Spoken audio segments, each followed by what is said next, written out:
Hola, bienvenidos todos una vez más a nuestro canal de Visión de Lugo y a nuestro podcast Conservando la Cabeza. Como siempre tengo conmigo aquí a Dani. Bienvenido, Dani. Hola, ¿qué tal? Y hoy, como sabemos que os gustó mucho el capítulo donde hablamos de la China antigua, pues vamos con India. Entonces vamos a hablar un poquito de las ideas, ¿no? Que establecían límites al poder político en la China antigua. La India. Perdón, en la India antigua. Y bueno, pues eso, es ver un poquito de dónde vienen esas ideas, cuál era el contexto y qué se puede sacar bueno de ellas. No estamos diciendo que fueran libertarios en la India antigua, ni iban por ahí los tiros, pero sí, bueno, de toda cultura, y una cultura además tan imponente como la de la India antigua, se pueden sacar muy buenas ideas y indagar un poquito ahí cuáles eran esos límites al gobierno y al poder político. Pero, entonces, si quieres empezarnos a contar un poquito, Dani, ¿darnos contexto?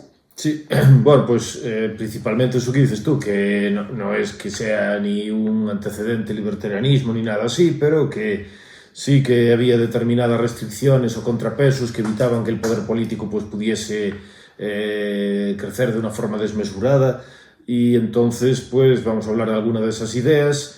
Sobre todo también porque hay por ejemplo, Hoppe habla de que él tiene un punto de vista de que la historia, en lugar de ser un proceso en los últimos siglos, un proceso de progreso, es un proceso de decadencia, que el paso de lo que él llama una sociedad de orden natural, aunque con múltiples imperfecciones, más o menos podía decirse que existía en la Edad Media, pues después con la concentración y acumulación de poder y el paso a las monarquías absolutistas y después a las democracias, eso generalmente se ve como un proceso positivo, un proceso de progreso, y sin embargo él lo ve como un proceso de decadencia, y él dice que esta visión afecta incluso a pensadores que son sus principales referentes, como Ludwig von Mises o Murray Rothbard, que también veían ese paso de la sociedad feudal, por ejemplo, a las democracias como algo positivo.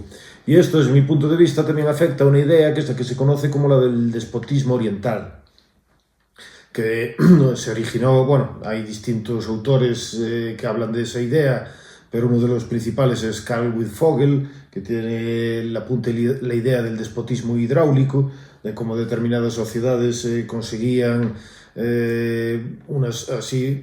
controlar a la población a través del control de los recursos hídricos, y generalmente esto se atribuye o se relaciona con la idea de las sociedades orientales, que eran sociedades siempre sometidas al despotismo. Es donde viene también la idea esa de despotismo oriental. Y desde mi punto de vista, en que hay ocasiones o culturas o lugares determinados donde eso es una idea acertada, también ahí hay otros momentos, otras ideas, otros principios que suponen un contrapeso. Entonces hay que evitar una visión simplista o simplificada de estas cosas, y se pueden encontrar ideas interesantes incluso en otras culturas, en otras civilizaciones, y en la India me parece que hay ideas muy interesantes, entonces igual podemos hablar de ellas. Sí, pero bueno, primero creo que es necesario dar un poquito de contexto histórico, ¿no? De qué momento estamos hablando y sobre qué se asientan, sobre qué momento se desarrollan este tipo de ideas, así que una introducción pequeñita. Un contexto histórico, bueno, sí. Teniendo en cuenta que estamos hablando de un periodo enorme de la historia, pues esto lo que voy a decir es también así una simplificación, una visión muy general y muy por encima. Pero bueno, en términos así muy generales se puede decir que la civilización en la India comenzó con una cultura urbana y agrícola que se desarrolló en el Valle del Indo desde el tercer milenio antes de Cristo, y que tenía ciudades como Mohenjo-Daro o Harappa, y de hecho a veces se habla de eso, de la cultura de Harappa o la cultura de Mohenjo-Daro, y esta civilización entraría en decadencia y después acabaría desapareciendo a finales el segundo milenio antes de Cristo. Y también hubo una importante influencia de lo que se conoce como las, entre comillas, invasiones arias, porque no es exactamente una invasión concreta militar en un momento concreto del tiempo, sino que son sucesivas oleadas la llegada de los arios a la India. Y los arios eran un pueblo indoeuropeo de pastores nómadas que iría penetrando en el subcontinente indio a lo largo de los siglos y que iría modificando las relaciones y la estructura sociocultural pues, de la India.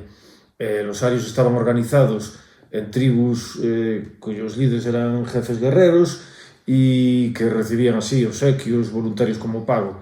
Y su tradición religiosa estaba representada en los Vedas, que es muy importante para la historia de la India, que eran colecciones de himnos sagrados y de las cuales el más importante es el Rig Veda, aunque hay otros 3 oficiales, de los que no me recuerdo todos los nombres, pero hay el Yajur Veda es uno y el Atharva Veda es otro. El cuarto no lo recuerdo ahora mismo, y luego hay un quinto Veda, que no es exactamente un Veda, que es un poema épico que se hizo posteriormente, que sería el Mahabharata. Y con el paso del tiempo, entonces, hubo un proceso de sedentarización en el que los arios irían adoptando la agricultura, se establecieron en ciudades y iban sometiendo progresivamente a las poblaciones indígenas. De tal forma que estas poblaciones conformarían el escalafón más bajo de la sociedad. Entonces también incluso se puede ver como un proceso de superestratificación que luego daría lugar a la consolidación de monarquías territoriales, cuyos reyes empezarían ya a cobrar impuestos, a tener organizaciones más estables y también a incrementar sus recursos y actividades y a luchar entre ellos por el incremento del control territorial. Entonces, entre los siglos VI, III antes de Cristo, la cultura aria se iba a extender hacia el sur de la India, por todo el subcontinente, se desarrollaba el comercio y aparecían nuevos desarrollos religiosos que dieron lugar a lo que se pasa de lo que es la religión védica al brahmanismo. Y entonces aparecen ideas que son así más o menos conocidas también en Occidente de una forma, digamos que no... muy correcta. No óptima. Que son como ideas como la de la transmigración o la de las almas, la reencarnación, o el karma, el dharma, el yoga también, o los varnas. Y aparecen también otras religiones heterodoxas que se pueden considerar casi como herejías en el sentido de que escogen alguna parte y hacen algo diferente, olvidando el resto. Como el budismo o el jainismo.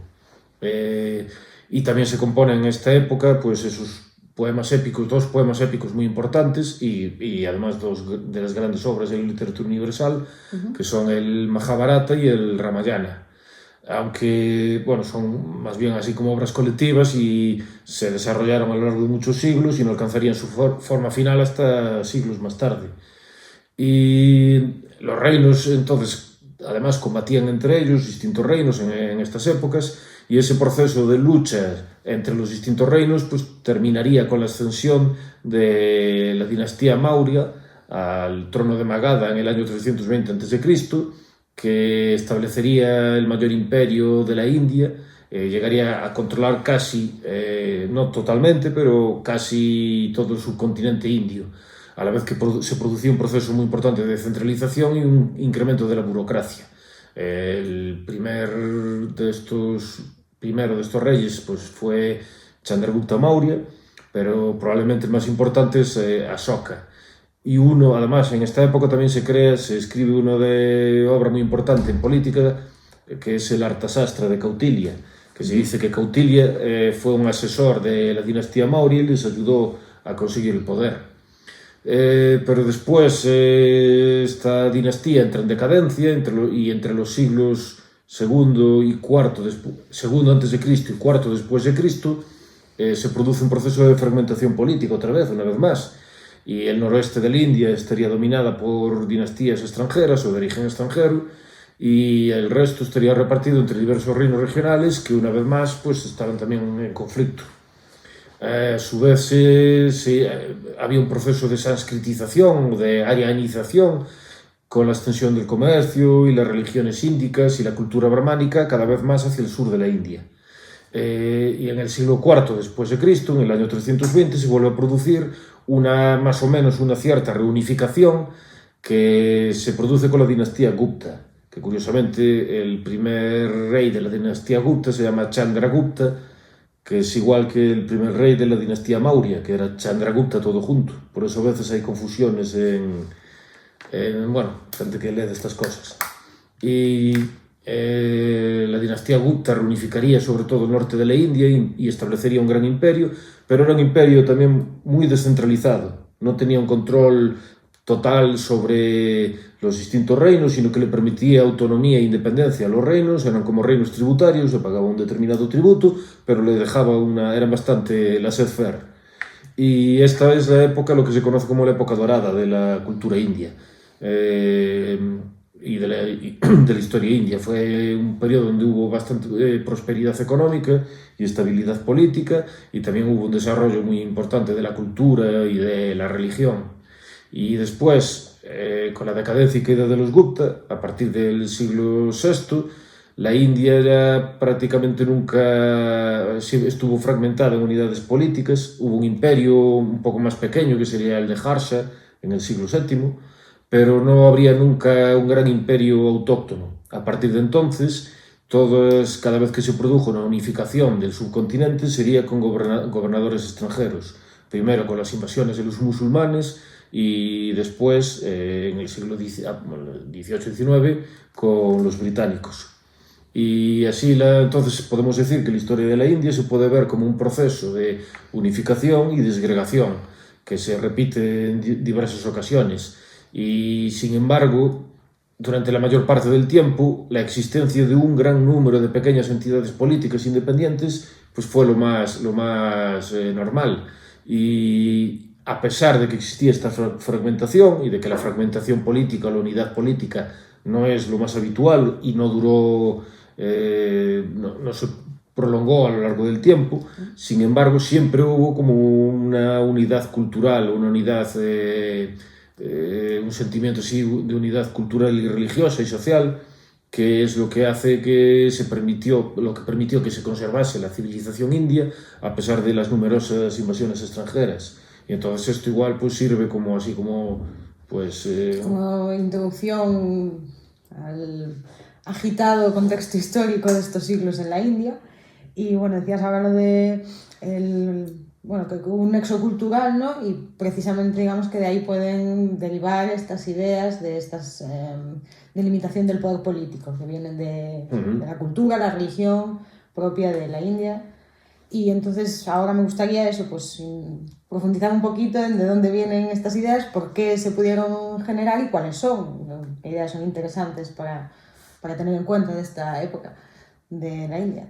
Sí, pues primero lo que hay que decir es que como es un proceso que dura mucho tiempo y que hay distintas sustratos culturales y distintos que se van a veces superponiendo unos a otros, y un montón de influencias diversas. Entonces tanto la civilización como la cultura como las religiones indias son extraordinariamente complejas. Entonces hay que evitar siempre esa tentación de simplificar, porque cuando uno empieza a estudiar un poco, aunque sea, como hice yo, de una forma muy superficial por encima, pues ves 90 libros después, como hice yo, de una forma superficial por encima. Pues se ve la complejidad de esta cultura.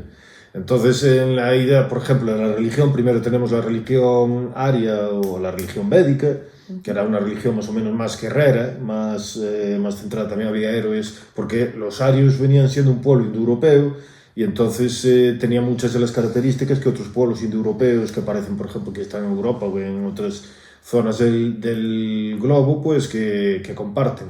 Y sin embargo después aparecen ideas un poco más ascéticas y ideas más, que es cuando aparece la idea de la religión brahmánica, y esas ideas también se van consolidando, pero también dan lugar a problemas, como por ejemplo la idea de que solo se puede conseguir la liberación religiosa o de este mundo a través de las tesis, y entonces aparecen también otras ideas en el Mahabharata, como en el Bhagavad Gita, que es un capítulo introducido en el Mahabharata, en los que se aportan nuevas ideas religiosas también. Entonces la idea principal es que hay distintos sustratos que añaden un montón de complejidad.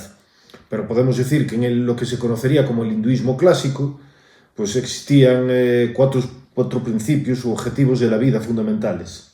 Entonces, cada uno de esos principios era muy importante y los seres humanos deberían atender a cada uno de esos principios de una forma adecuada, pero tienen una gradación jerárquica. Entonces, los principios son el Kama, Artha, Dharma y Moksha. Y el Kama es el menos importante y el Moksha sería el más importante. Entonces, como después vamos a hablar del Dharma, que es el que tiene una relación más directa con las cuestiones políticas y sociales, pues podemos hablar de los otros y también de cómo hay determinadas ideas que a veces algunos occidentales pues hablan de ellas y parece que no se enteran muy bien de qué están hablando. Pues el Kama es básicamente como el principio del placer o el disfrute de los placeres así corporales y más materiales.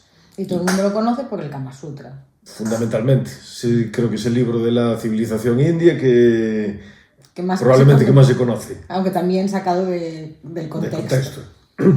Porque el placer era un principio importante, pero siempre dentro de un orden, aunque es verdad que tenían cosas que luego en otras sociedades, como por ejemplo la nuestra, pues tradicionalmente se vieron de una forma que no se verían tan aceptables, pero estaba sometido a un orden moral. Entonces es un principio importante, pero es el principio más bajo de los cuatro grandes principios. El siguiente sería Artha, que se refiere a la riqueza material o a la acumulación de recursos y también al éxito en la vida.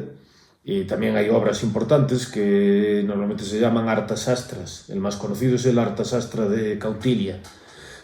Después el Dharma, como ya dijimos, vamos a hablar más de este principio posteriormente, pero el Dharma se ocupa del cumplimiento de las obligaciones morales y religiosas de todas las personas.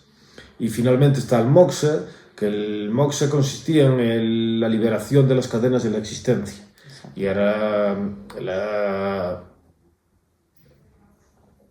escapar de la rueda de reencarnaciones para reintegrarse en el alma universal.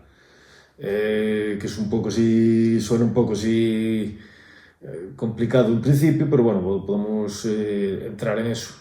Pero bueno, la idea principal es que para la religión hindú, para el hinduismo, uno de los principios que existen es el que se conoce como Tat Tvam Asi, que significa tú eres eso. Y viene diciendo como que no hay una diferencia esencial entre el alma individual y el resto del universo. Entonces, el alma individual no es el ego. El ego es como una apariencia, pero hay un alma verdadera que se conoce como Atman. Ese es el alma o el verdadero yo de cada uno. Pero ese Atman es idéntico, en última instancia, con lo que se conoce como el Brahman. Y el Brahman, el alma del universo. Sí, es el alma universal.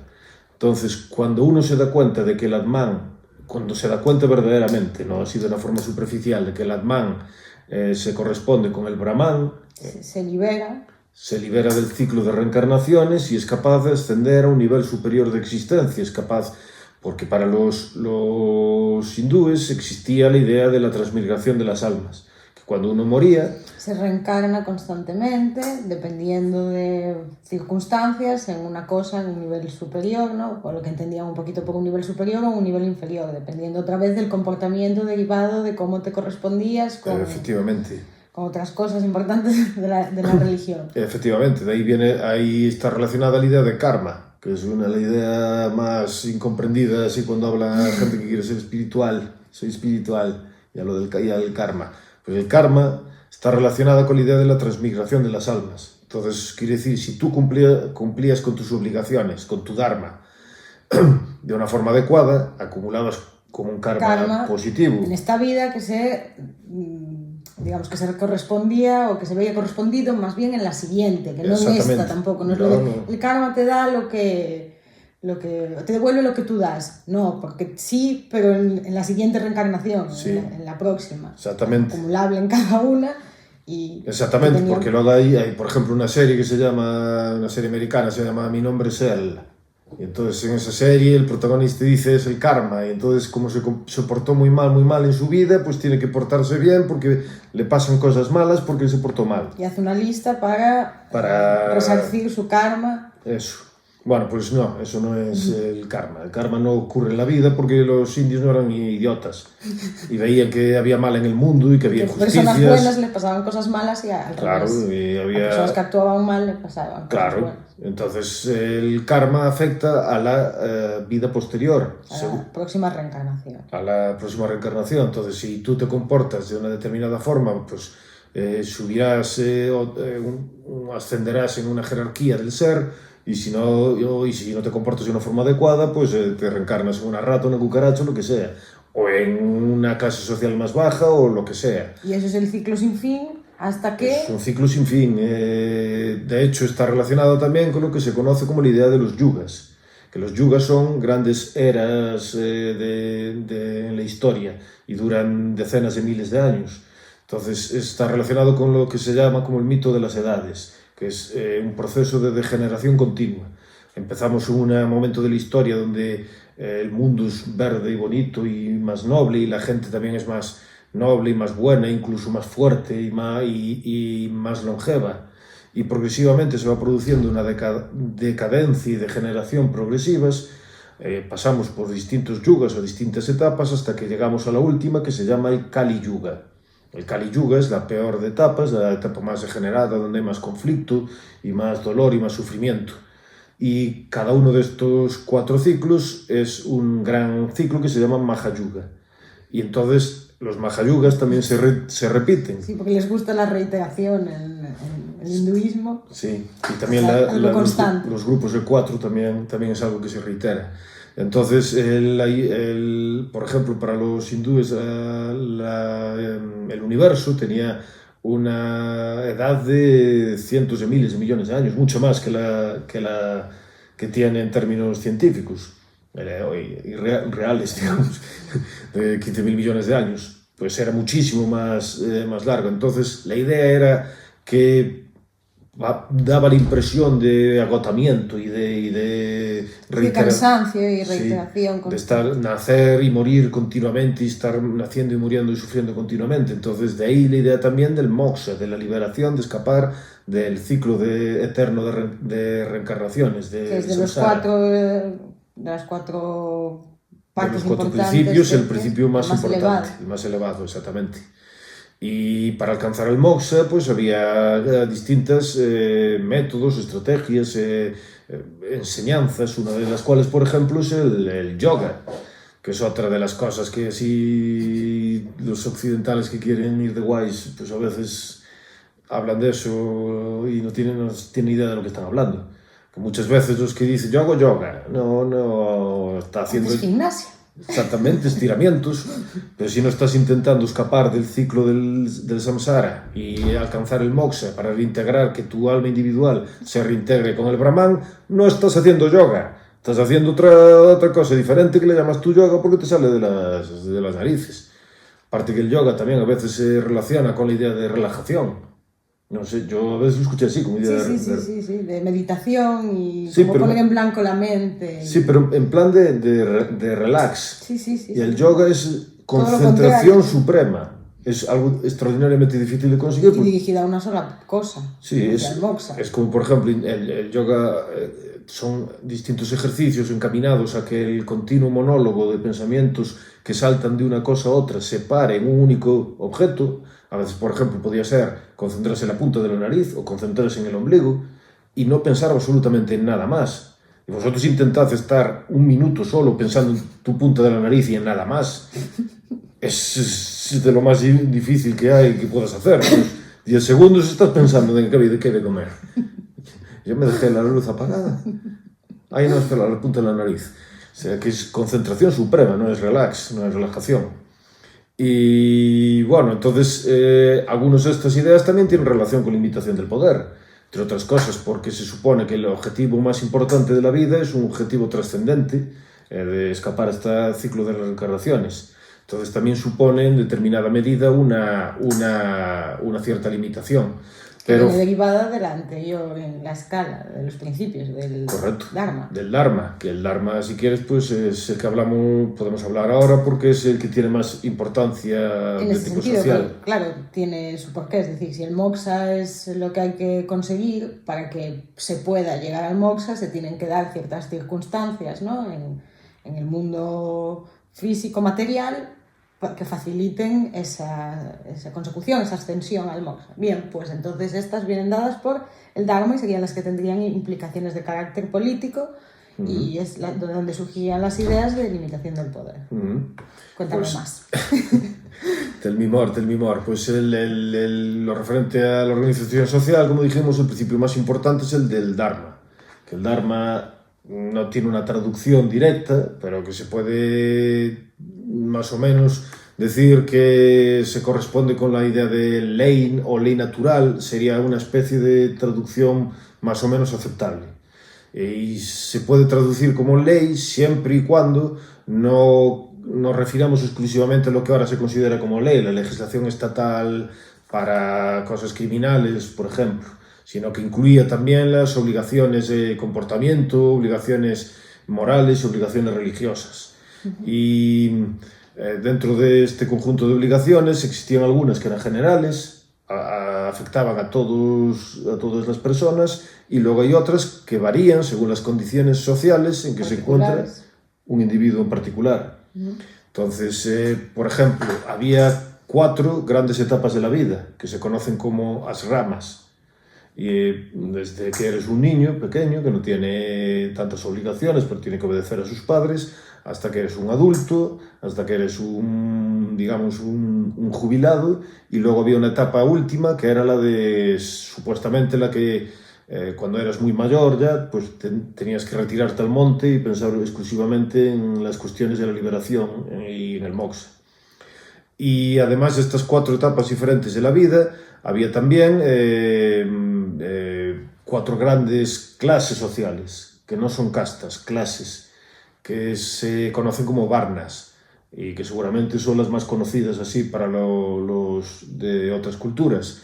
Esos varnas, esas grandes clases sociales son los brahmanes, los kshatriyas, los vaisyas y los shudras. A veces se dice que las 3 primeras se corresponden con la grande clasificación tripartita clásica de los europeos, entre sacerdotes, guerreros y trabajadores o agricultores y artesanos, a la que se uniría una 4ª, la de los shudras, que se correspondería con las poblaciones originales que fueron sometidas por los arios a través de las oleadas y sucesivas invasiones entre comillas.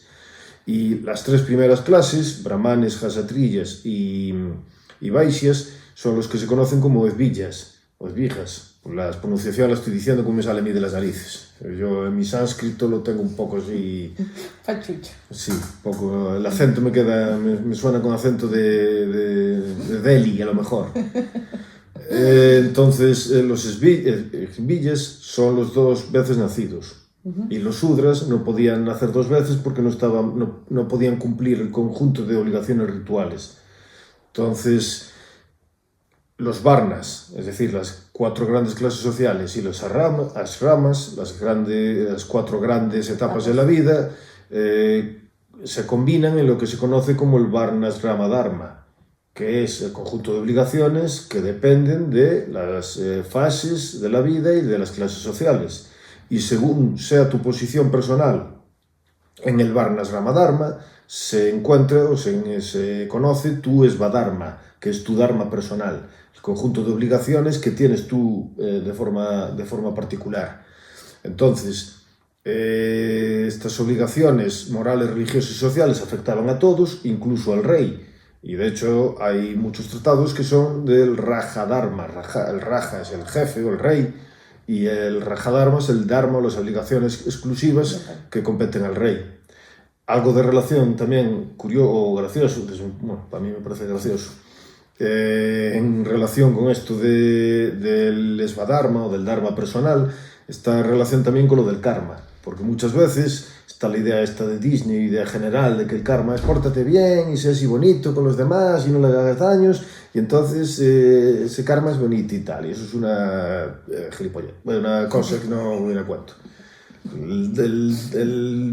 Sí, porque lo tratan de una forma estúpida, infantil. Sí, no tiene nada que ver con la realidad. Descontextualizada, y desde mi punto de vista es tratar con una enorme falta de respeto una civilización, porque empiezas a hablar de cosas de las que no se saben sin ver qué era realmente lo que hacían. Y a mí me molesta mucho cuando el karma es hacer así que no es eso. El karma era precisamente, o sea, tu karma es mejor si tú te cumples tus obligaciones, y tus obligaciones a lo mejor son matar a gente en la guerra, porque hay una idea importante en la cultura hindú que es la idea de ahimsa, que es la no violencia. Pero esa ahimsa que es importante, por ejemplo, si tú eres un brahman y puedes permitirte no tener que meterte en conflictos bélicos. Pero los kshatriyas, que vienen siendo como la clase de los guerreros, su obligación es participar en la guerra. Entonces, si participas en la guerra, tienes que matar gente, y si no matas gente, no estás cumpliendo con tu dharma. Y por lo tanto tu karma no va a ser bueno. Exactamente. Entonces, que no es una simplificación estúpida decir que el karma simplemente significa ser así bueno y no... Es verdad que luego había otras sectas más o menos así heréticas en un sentido peyorativo, como por ejemplo el budismo o el jainismo. Y el jainismo, por ejemplo, que es una religión también muy centrada de comerciantes, sí que tenía mucha más, se centraba mucho más en la idea de no violencia. Pero en el hinduismo tradicional era más complejo, y entonces tú a veces podías tener la obligación de tener que matar a otros. De hecho, es lo que pasa en el Bhagavad Gita. Uno de los protagonistas, que es Arjuna, que es un rey exiliado, es el hermano del rey exiliado. 5 hermanos que son los Pandavas y que se enfrentan a otra familia que se llama los Kauravas. Y él, cuando se va a enfrentar en la batalla final contra los usurpadores, los Kauravas, como ve que hay muchos amigos y conocidos suyos en el ejército contrario, tiene dudas y no quiere participar en la batalla, porque va a matar a gente que conoce. Y entonces Krishna, que es un avatar de Vishnu, es decir, una encarnación de un dios, le dice que es su obligación como Kshatriya participar en la guerra y, si es necesario, matar gente.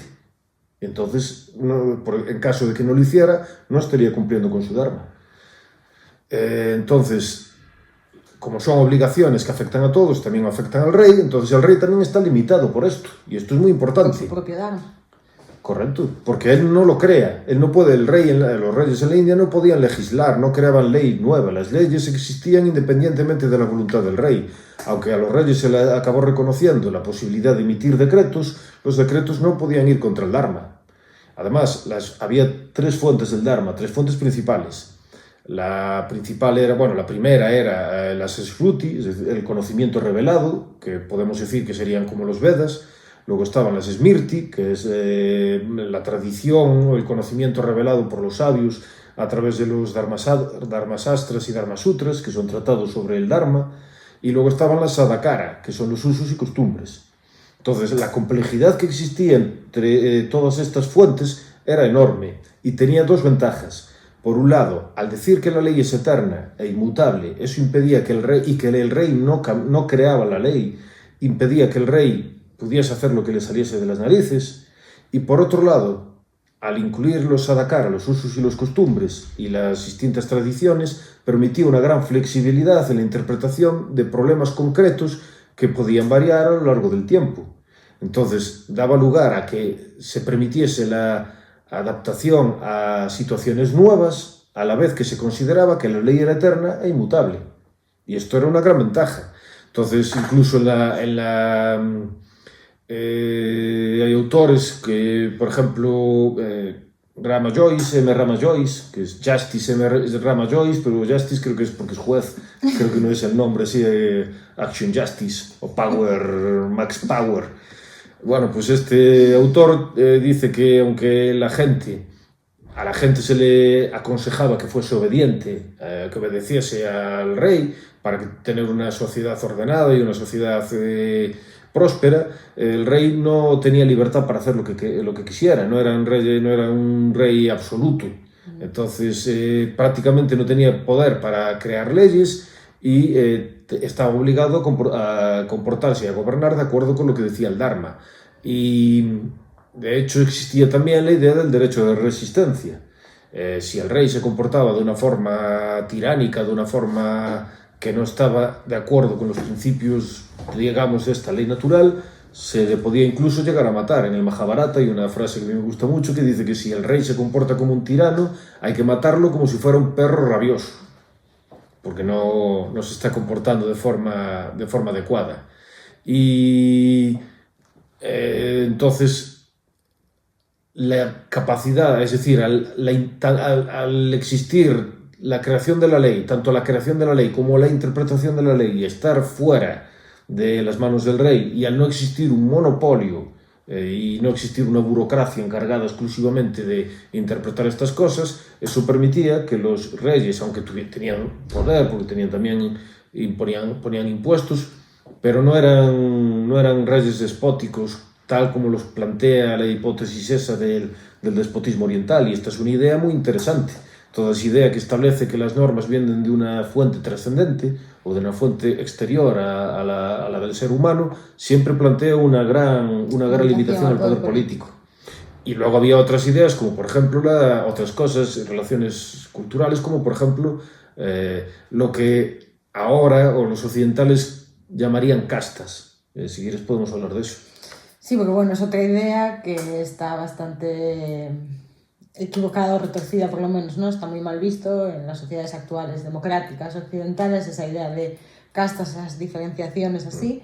Pasa también con la época feudal y tal aquí en Occidente, pero también con muy poca idea de lo que se habla en general. Entonces... Sí. Sí, porque normalmente cuando se entiende, primero, casta es una palabra portuguesa, española también, que utilizaron misioneros jesuitas para identificar una estructura social que les resultaba extraña y compleja. Entonces no es una palabra propia de la cultura o de la civilización india. Y a veces hay dificultades para enterarnos sobre de qué estamos hablando cuando hablamos de casta. Normalmente, mucha gente cuando habla de casta piensa que hay 4 castas, que son lo que dije yo antes, que son los varnas, las 4 grandes clases sociales. Pero eso no es la principal fuente de organización social de la India. Hay otra estructura social que es muchísimo más importante, que es lo que se conoce como jati. El jati es la comunidad más importante era la comunidad más importante para un hindú. Y un jati tiene determinadas características, como por ejemplo está limitado a una determinada zona geográfica, tiene características de endogamia, es decir, que los miembros del jati se casan y tienen hijos entre ellos, aunque hay algunas excepciones, pero normalmente son endogámicos. Hay relaciones, por ejemplo, de no comensalidad, tú no puedes comer con el miembro de otro jati diferente, o también que tradicionalmente tenían trabajos que se heredaban o determinadas funciones. Un jati, por ejemplo, un miembro jati eran agricultores y ese trabajo se heredaba de padres a hijos. Otros eran carpinteros, pues también se heredaba de padres a hijos. Y esta forma de comunidad puede que sea a lo mejor a lo que se refieren con lo de castas al hablar, pero es mucho más importante que la idea de los varnas. Y ahí había miles y miles de jatis. Entonces, y no había una estructura jerárquica fija, aunque había una idea de jerarquía, de que había unas determinadas organizaciones sociales, algunos jatis más importantes que otros, eran flexibles y podían variar a lo largo del tiempo. Entonces, además, cada uno de los jatis resolvía los problemas, había distintas formas de comportamiento. Tú, si eres un miembro de un jati, tienes unas nuevas obligaciones que otros miembros de otros jatis diferentes no tienen. Y como también había formas de resolver esos comportamientos o de más o menos obligar a que se comportasen de esa forma, pero de forma interna, a través, como por ejemplo, de consejos de ancianos. Y eso era algo que el poder político tampoco en lo que podía interferir. O sea, que también representaba una gran contrapeso al incremento del poder político. Una cosa interesante en relación con lo de los jati es que las relaciones que había entre estas distintas comunidades eran principalmente así como comerciales o económicas, pero luego relaciones puramente sociales eran bastante independientes. Entonces había múltiples comunidades dentro de la misma comunidad. Y esto también es muy, muy importante porque cuantas más comunidades de este estilo haya, más difícil es controlar de una forma homogénea, uniforme, perfectamente llevarlos a todos por el mismo redil, porque es complejo. Es una confrontación muy grande, no es entre un par o tres de ideas o de posiciones, sino entre muchísimas, con distintas tradiciones culturales, distintas tradiciones religiosas, con distintas formas de comportamiento, y que eran capaces de tratar con los demás de una forma más o menos económica, pero que estaban también en cierta medida socialmente, pues eran un poco independientes. Y a pesar de esto, es decir, no era todo lo contrario de lo que se puede considerar como multiculturalismo, pero a pesar de esto, había una diversidad de comportamientos y de una diversidad social enorme. Una antropóloga que se llama Iragwati Karve, por ejemplo, que tiene un libro que se llama Hindu Society and Interpretation, habla de que la diversidad de comportamientos que podrías encontrar en la India era extraordinaria, muchísimo mayor de la que puedes encontrar en sociedades democráticas igualitarias modernas. Y sin embargo, esta diversidad era a la vez interna, porque pertenecía a cada jati y no se mezclaban entremezclaban entre ellas, se entremezclaban en relaciones comerciales o en relaciones culturales de otro tipo. Pero a pesar de que es verdad que también existe la idea de las castas de los intocables, y como que eran eso, que estaban extraordinariamente oprimidos, igual que se habla también de que los Udras estaban oprimidos, y a veces es verdad que había determinados jatis que tenían una situación, no era una situación ideal, ni hay que idealizarlo en absoluto. Ni es el sistema perfecto, nadie está diciendo eso. Sí, pero no es tampoco que hubiese los intocables, que son todos los que sean pobres o eran así miserables en la India, eran intocables. En primer lugar, los verdaderamente intocables son los brahmanes. Los brahmanes son los que, si tú fueses, por ejemplo, una mujer brahman y yo te hago así, ya perdiste. Aparte de esa cara de asco con la que me viste, pues perdiste ritualmente, cometiste una impureza ritual. ¿Tú o yo? Tú fuiste la que quedó impura. ¿Por tu culpa? Por mi culpa, sí. Sí.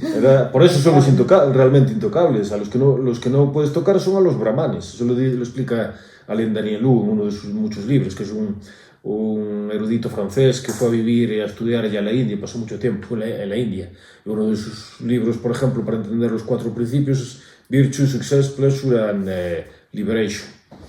Y entonces, aunque sí que había jatis que estaban así, pues más una situación peor, por ejemplo, hay determinadas funciones que solo pueden realizar los que sean sudras, que supuestamente es el varna más bajo, como por ejemplo ocuparse de la basura.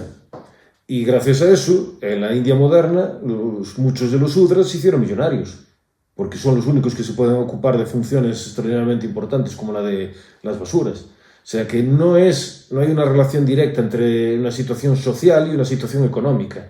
Y hay una gran complejidad entre las relaciones entre los jatis, los varnas, el poder político y la riqueza económica. Entonces esas versiones simplificadas de las castas, los intocables, hay que tomarlas con cierta cautela. Con pinzas. Sí. Por ejemplo, hay un libro del 2015, me parece que es, 2015, de Agustín Paniker, sobre la sociedad de castas, y es un gran libro que trata toda la enorme complejidad de estos temas. Y una parte importante, o la parte más importante, lo referente al tema del que íbamos a hablar, es que representaban un gran contrapeso al poder político y a las ambiciones del poder político, porque era muy difícil, era como un gran enjambre de diversidad de formas de entender, de hacer, de prácticas diarias, más que culturales así de manera grande, porque formaban parte de la misma religión, y las grandes cosas las tenían en común, pero las prácticas particulares y concretas de cada jati y demás eran muy diversas, entonces era muy difícil. Fíjate si era difícil que cuando llegaron los británicos, esto también lo habla, por ejemplo,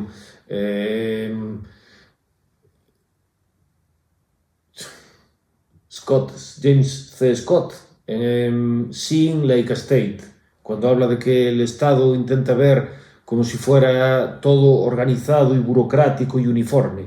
Pues cuando los británicos llegaron a la India, dijeron, esto es un caos, esto es imposible de regular o de legislar, tenían dificultades enormes para cobrar impuestos porque no tenían esa uniformización y esa homogenización. Entonces intentaron realizarlo haciendo un censo de castas y hicieron un desastre.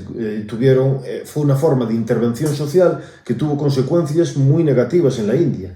Primero, porque cuando pusieron el censo de castas, la idea era poner cuáles eran las castas que estaban por encima de otras, en el, digamos, sustrato, en la jerarquía social y cultural.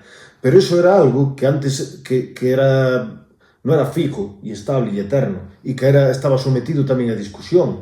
No siempre distintos jatis aceptaban que fuesen más bajos que otros, pero los británicos querían algo ordenado, algo fijo, algo estable, algo seguro, y precisamente por los propósitos tanto de hacer censos y cobrar impuestos, hicieron esa clasificación, y esa clasificación entonces provocó, primero, que se fijaba de una forma más o menos como para siempre la jerarquía de castas, de tal forma que todos peleaban por estar en un nivel superior. Pues este proceso persistió en la India democrática, que fue uno de los países donde luego se implantó medidas socialistas de una forma más extrema, sin llegar a comunismo, pero de una forma también terrible. Y el problema fue el contrario, es decir, en vez de poner vamos a hacer un sistema que privilegie a las castas más altas, vamos a poner uno que privilegie a los más desfavorecidos, a las castas más bajas. Entonces se produjo el problema contrario.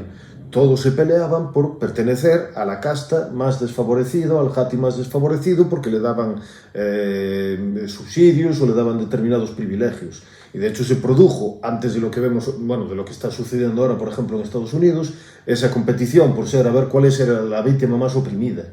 Entonces, estas intervenciones burocráticas estatales tuvieron influencias muy negativas sobre una estructura social extraordinariamente compleja que muchas veces se pinta de una forma maniquea, como si fuera un sistema de opresión terrible que tenía determinadas ventajas, es verdad, en la que no era un paraíso en la tierra. Y que había opresiones, y que había problemas, injusticias y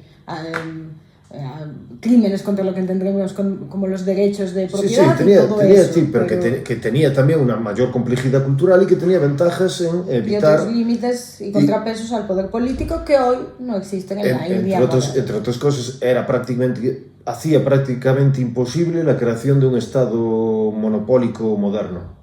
Monopolizador, como lo entendemos en la actualidad. ¿Sí? Hasta que llegaron primero los musulmanes y después los británicos y con sus progresivas intervenciones era prácticamente imposible inconcebible esa idea en la India. Y ahora, sin embargo, pues después de muchos siglos de intervención, pues ahora sí tienen eso. Pero bueno, yo en cualquier caso recomiendo a todos los que estén interesados en estos temas y que tengan tiempo también, pues que analicen o estudien, porque es muy interesante y hay algunos libros muy bonitos, como por ejemplo yo recomiendo el de Arthur Bashan, El prodigio que fue India, o por ejemplo en español también hay de Enrique del Áquila, el Dharma, el derecho tradicional de la India, entre muchos otros, porque hay una gran bibliografía. Y para entender un poco historia de las religiones, siempre Mircea Eliade. Cualquier obra de Mircea Eliade, sus volúmenes sobre historia de las religiones, pues es de lo mejorcito. O también hay un autor, para hablar ya de un autor indio, Ananda Coomaraswamy, tiene un libro. Un nombre fácil. Ahora a cámara lenta. Ananda Coomaraswamy. Vale. Y tiene un libro, se llama Hinduismo y Budismo, que por cierto influyó también en ideas políticas occidentales contemporáneas, porque él habla de la idea de la filosofía perennis, que luego influyó a autores como René Guénon o Julius Evola, pero eso es tema para otro día. Estupendo. Bueno, pues con esto y mis cochos. Esperamos que os haya gustado mucho este repaso a la India antigua después del de China, y esperamos que vengan algunos más porque bueno, pues como decíamos al principio, son culturas muy ricas, mucho más complejas de lo que generalmente se tiende a simplificar, y que igual que cosas malas han tenido todas, pues también cosas muy buenas, y que hay que intentar analizar y conocer, porque siempre es de provecho. Así que nada, gracias a todos por habernos acompañado una vez más. Os esperamos la próxima semana, y como siempre, como le gusta decir a Dani, darle a los botones, y él os envía 2 mandarinas por correo electrónico. Yo no me comprometo, pero él sí. Hasta la próxima.